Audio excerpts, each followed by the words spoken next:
Hi, everybody. Welcome to I Should Be Writing. This is a podcast for people who want to become fiction writers and feel for some reason they can't. And it's done by someone who always wanted to be a fiction writer and decided that at some point she couldn't. And then I did anyway. So I'm here to tell you to spite the world. My work has been a lot of promotion for Worldcon right now. And my reading last night and some travel and just it's been a stressful month. And August is, well, July was stressful and August is going to be more stressful because I'm gearing into the final 2 months before my book is done. So I'm going to be writing like a fiend.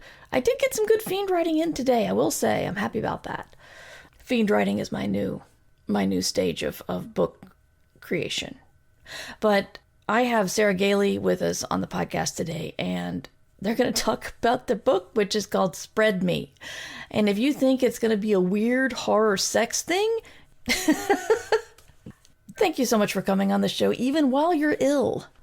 Thank you so much for having me. This is such a treat to be here. I have been locked down with COVID for over 2 weeks, testing positive and symptomatic for over 2 weeks. This is my first time, and it's really giving first infection.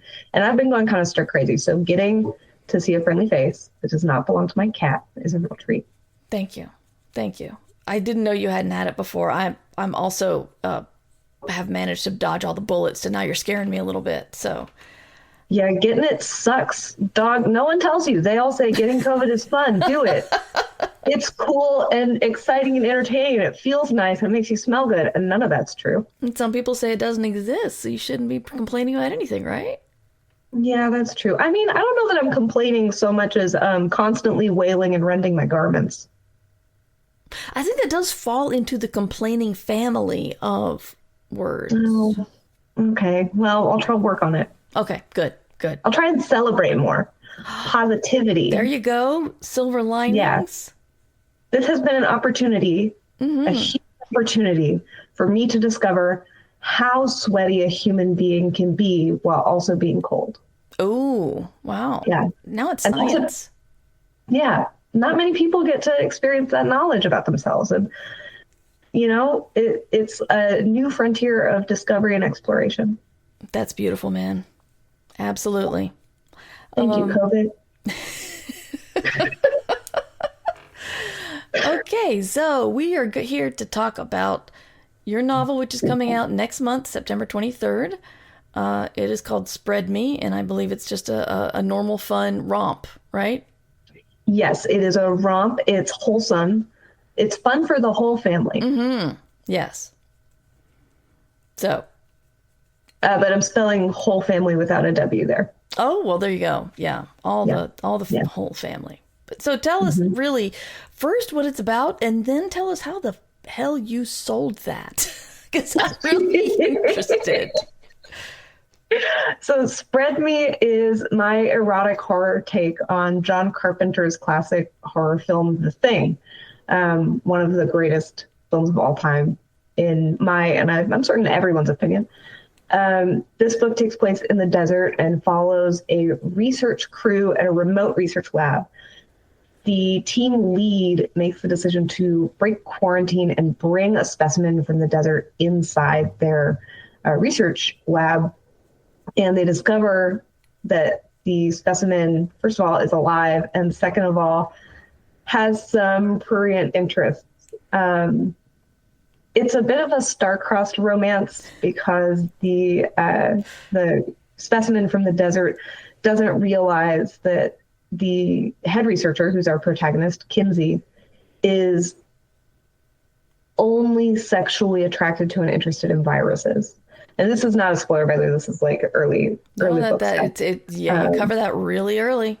And so it's an exploration of the intersection between shame and desire and what it means to want something that you truly should not have. It's a very weird book. I wrote it to have fun because I have written a lot of books that were not fun to write, and I wanted to have fun, so I wrote this one, and it worked. It was fun.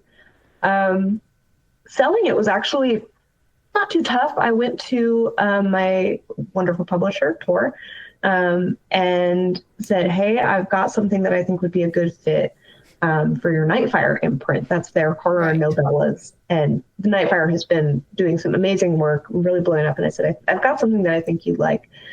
And I remember being at, it must have been San Diego Comic-Con, and talking to someone from the Nightfire crew and saying, yeah, don't tell anyone this. I haven't done anything with it yet. I don't even think we've contacted the publisher, but I'm doing an erotic horror take on John Carpenter's The Thing. That's like, what if The Thing from The Thing? We're a clean podcast. I can't use the word that I used when I was talking to her. No, you can. I'm going to put it's you, and we're talking about this specific book. I'm going to put an explicit tag on it. So go ahead. Okay, perfect. What if The Thing from John Carpenter's The Thing wanted to fuck you? Mm-hmm.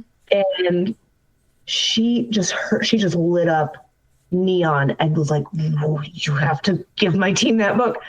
And so, we kind of got it across the plate pretty quickly. The tricky part was the title. I came up with the title Spread Me quite early. I was like, this is it. This is the title. It's perfect because this is a book about, having a sexual interest in a virus, and something that is partially a virus having a sexual interest in you. And so the two really, really beautifully intersect to make this lovely bouquet of entendre. And I contacted my literary agent and said, hey, I got the title. It's Spread Me. And my literary agent texted me back. And sometimes it can be challenging to infer tone over text message. Mm-hmm. And my literary agent responded and said, please tell your editor you want that to be the title. And what I thought she was saying was, good work, Gailey. Please tell your editor that you want that to be the title. And what she was saying was, oh, please tell the editor you want that to be the title. So I did. I went to my editor and I said, hey, I got the title. It's this. And my editor said, haha.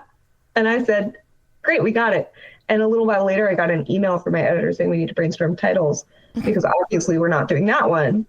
And I was like, obviously, what are you talking about? I found out that my agent was also like, no, you're not going to do that title. That's nuts. Well, then my editor had to go on leave for some personal reasons. That's how you got to pass them. The book went to a new editor, Kelly Lonesome at Nightfire. And Kelly said, oh, we're doing that title. And I got it. And I'm never going to look back. It's so much fun to tell people the title of this book. Mm-hmm. It's so much fun when someone says, oh, you have a book coming out? What is it? They're being polite. And I get to say, it's called Spread Me. And they always just have an immediate visceral reaction.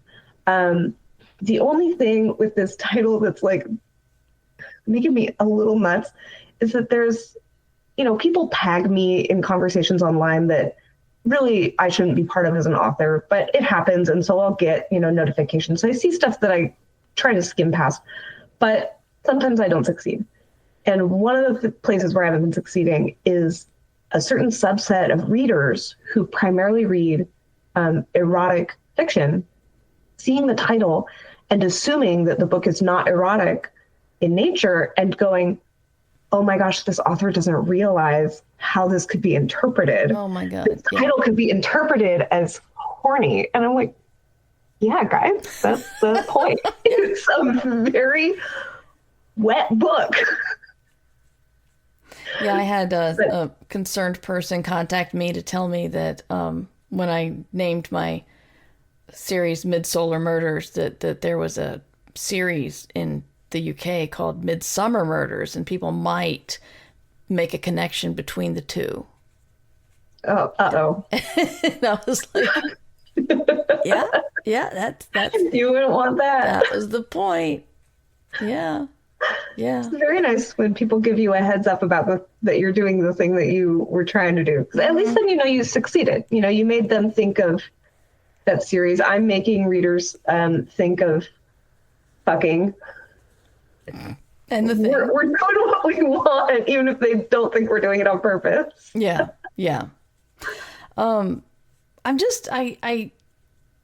I hate titling things. I don't feel that's one of my strong points. And I'm just still so amazed that you got it. 2 words. And it's just perfect. And I'm kind of jealous of you there. And yeah, titles are kind of escape me. So do you have any sort of brainstorming thing you do for titles, or does it just come to you? Like half the things come to authors and we can't explain it. Oh gosh. I mean, first of all, titles are evil and pernicious, and coming up with them is one of the most awful experiences I think a human can endure. About half of my titles have come to me intact, right? So like Spread Me, there was never another title in mind. Same with River of Teeth and Taste of Mirror, which were my first 2 books. I knew those titles like before I knew almost anything else about the project. But my novels especially are a bear. The Echo Wife went through like 8 different iterations. Magic for Liars, oh my gosh. I think the statute of limitations on this has passed. I think I'm allowed to talk about it. Magic for Liars originally was going to be titled Constellations of Blood and Bone. Okay. As was the style at the time, Thing of Thing and Thing. I was like, this is going to be a slam dunk of a title.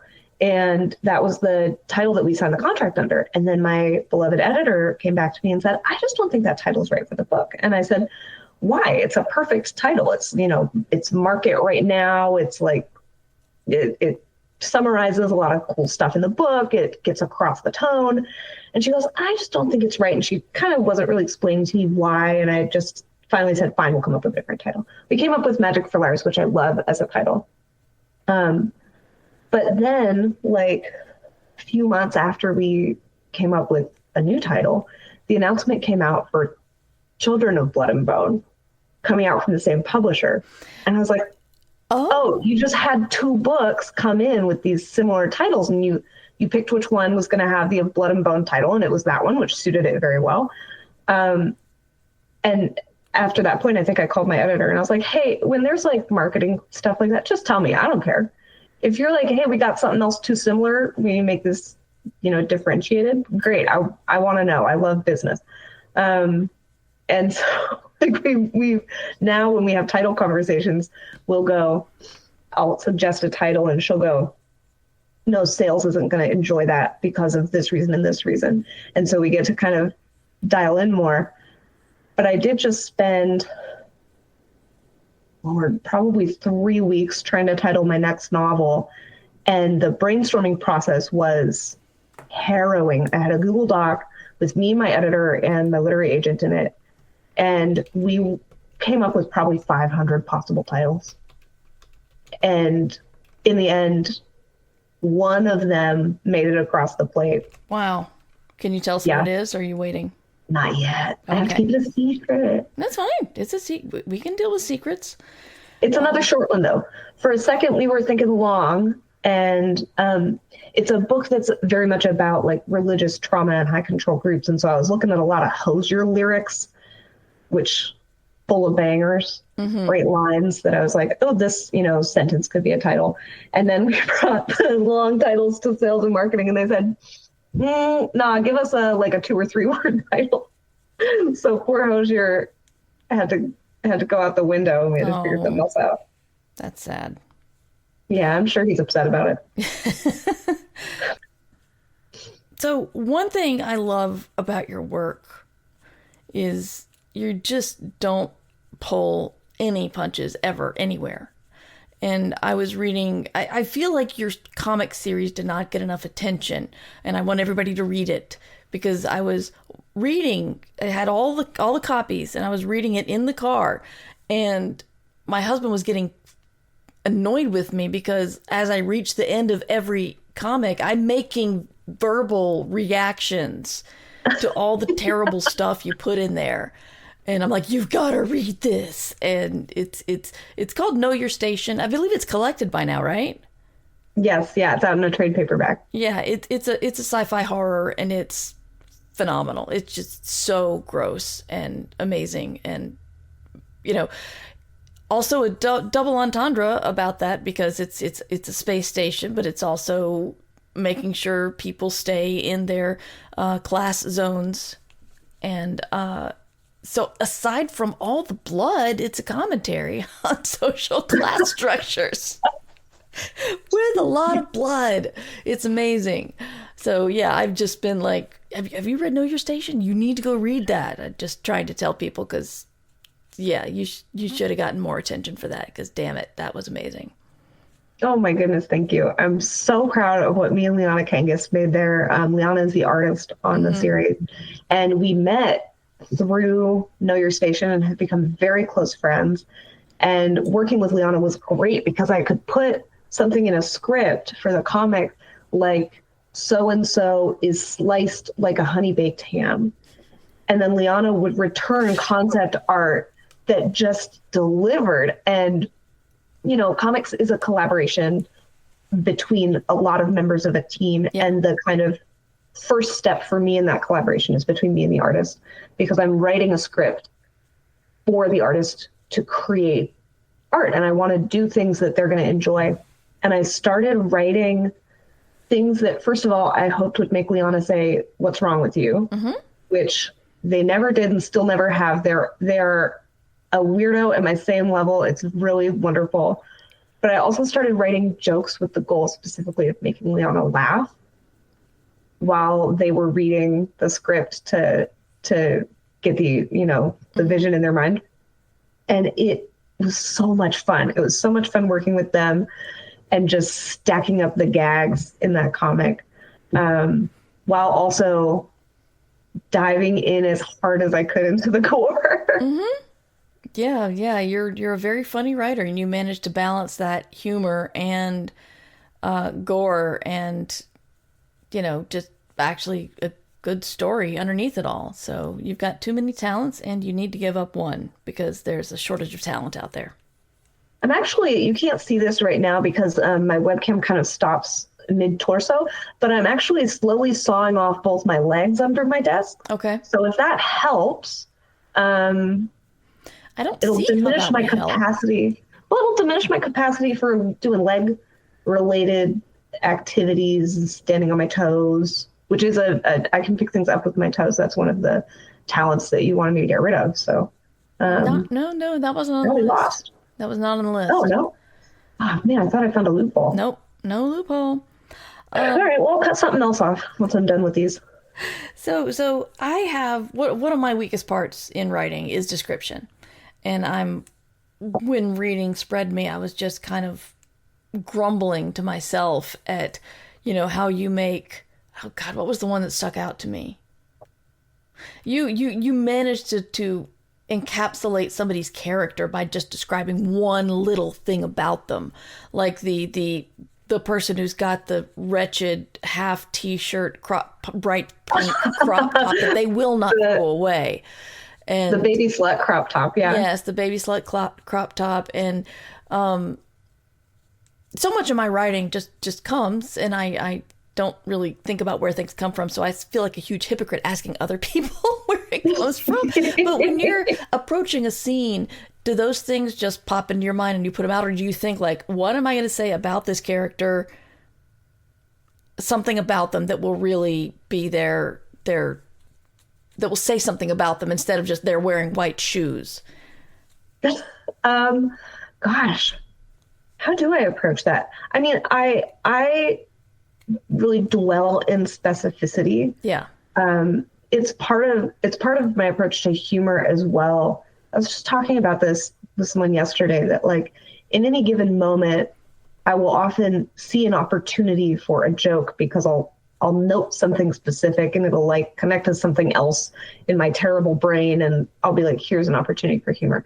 Something that one friend of mine had to ask me to stop doing, because she was like, I understand you're not trying to be mean, but when you point out these specific things, then it's all I can think about. And I was like, ooh. And so that's kind of how I observe people, is with specificity. I think I kind of trim out in my mind all the things about my characters that don't feel specific, which becomes a problem in the edit pass that I just did on this wretched novel that's been hanging around my neck for the last 5 years. I had to go through and specify like characters' skin color and hair length and like what they're wearing, because to me those things aren't specific in this particular book. Again, it's about high control groups, so everyone's kind of dressing the same. And so I'm like, that's not specific, so it's not interesting. And my poor beleaguered editor had to be like, yeah, but you can't only identify someone by the fact that they're the kind of older woman who has a long gray braid and wears a lot of turquoise. Like, there has to be more for the reader to envision. But I just find that stuff so uninteresting to write about. Mm-hmm. And so I really have the opposite problem from what you're describing, where I'm like, what shoes are they wearing? Why do I care? Are the shoes hooves? Like, who? I don't need to know that. That's not my business. You want to let your characters keep their modesty. That's none of your business while you're writing about them in your erotic horror. I think this is also part of the problem that I have trying to recognize people who I meet at like conferences and stuff. Because when you meet someone at a professional event, they usually have something distinguishing that they're doing to visually brand themselves, right? They're like, wearing their distinctive hat or their like distinctive like jewelry or whatever. And then I'll meet them in a different context and people will be like, we had a whole conversation at ALA or whatever. And I'm like, I don't remember you at all. And then they'll go, oh, I was wearing a clown nose. And I'm like, oh, clown nose. Yeah, Ursula Vernon thinks that she's in disguise when she takes off her hat at conventions and gets confused when people still talk to her. The first time I met Ursula was at a Hugo's reception, like pre-award reception thing. And we were sitting at the same goddamn table and her hat was off. And I try not to look at people's badges at cons because people get really wound up in their minds about like, oh, you're looking at my badge to figure out if I'm important or whatever. And I'm like, no, I just don't remember names. No, that's why I look at badges. I did not know that it upset people. That's what they're for. Well, people get upset about all kinds of stupid shit. Yeah.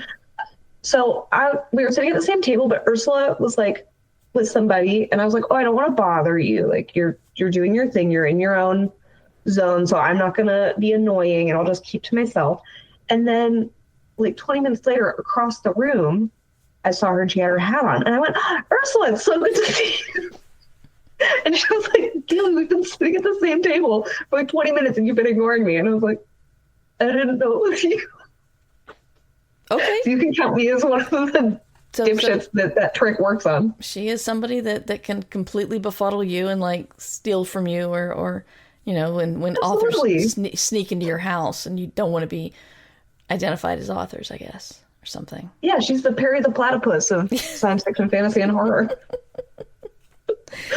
So one thing you did with Spread Me is you've got the alternating flashbacks and current day stuff. And this is the thing that I said that I do, and I'm going to ask you about how you do it, so maybe I can learn a little bit more. And I really like that kind of storytelling. I first saw it, I guess, in Lost, the TV show.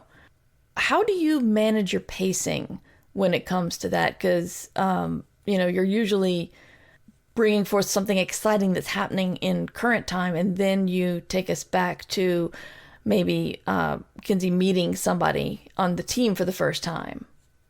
Do you address the pacing while you're writing it, or is that something you look at on edit, or what?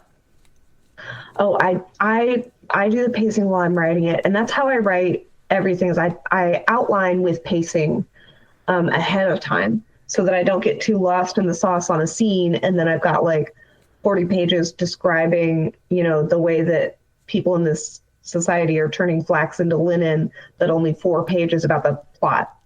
Right. So I make a deranged spreadsheet for everything I write, and the deranged spreadsheet includes a like beat by beat word count based outline that also paces out character reveals. So it's like how much is each character getting in terms of it's like screen time on the page. I love interstitials. I love interstitials. The Wretched novel has a lot of interstitials, and it's a similar pacing issue. And the trick, I think, is to keep, for me at least, is to keep the interstitials short. I try and keep them like a page to 2.5 pages at the most, because it's just enough to not be a new plot line. Instead, it's just a little treat for the nosy reader. I'm an extremely nosy person. I want to be in everyone's business all the time. I want to know everyone's, like life story all the time. And just like in Lost, which did this really effectively, you can give a treat to the nosy, curious part of the reader's brain by just giving them a little tiny insight into the past. And that I think makes the current actions of the character more interesting and compelling, because you're like, hey, here's a little crumb of context for their actions. And then the reader is going to look at whatever they see that character do going forward and think, oh, now I know more about you. So what do I know about why you're doing the things you're doing? Which is very much how I feel being nosy about people. I'm like, oh, I learned something new about you. How does that inform the way I understand, the rest of our interactions? Mm-hmm. I admit I've read a lot of your shorter stuff. I published some of your shorter stuff, but I've not read all of your novels. Is the graphic, erotic, sex part, is that something new to you, or is that something you've kind of laid claim to? It is new. Okay. I have done quite a bit of horror writing, and I got like a little more sexually explicit in some of my writing the last couple of years, but for a while it was something I shied away from a lot, because it takes a lot of skill to successfully write something horny that will connect with a lot of readers. Is that why you made the main character hot for viruses? To connect with a lot of readers? Yeah, because that's what everybody's into. That's why everyone's like, go get COVID, do it, it's fun. I'm sorry I interrupted you because I was confused, but go on. The more erotic.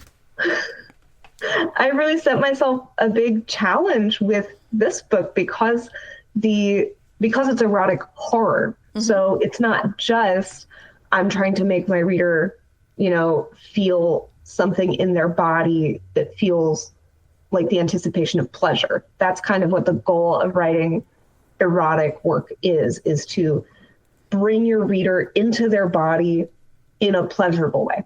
And the goal of horror for me is to bring the reader into their body in an unpleasurable way, in a way that feels bad inside. And erotic horror kind of aims to do both at once, to say you feel bad inside and also you kind of like it, which is way harder than doing either one by itself. And so, of course, I was like, for my first foray into writing explicit fiction, I will do it the hardest way possible. Of course. Of course. But yeah, prior to this, I had been quite intimidated, and I was quite intimidated going in to writing this, saying, okay, I'm going to write erotic work. I need to push it far enough that readers who are familiar with erotic work won't pick up this book and go, this is nothing. You always encounter those people who are like, oh, I'm such a weirdo, I'm so hardcore. And you're like, yeah, what kind of weirdo are you? And they're like, I enjoy watching Doctor Who. And you're like, that's like, you can be weirder. You can be weirder. Do it.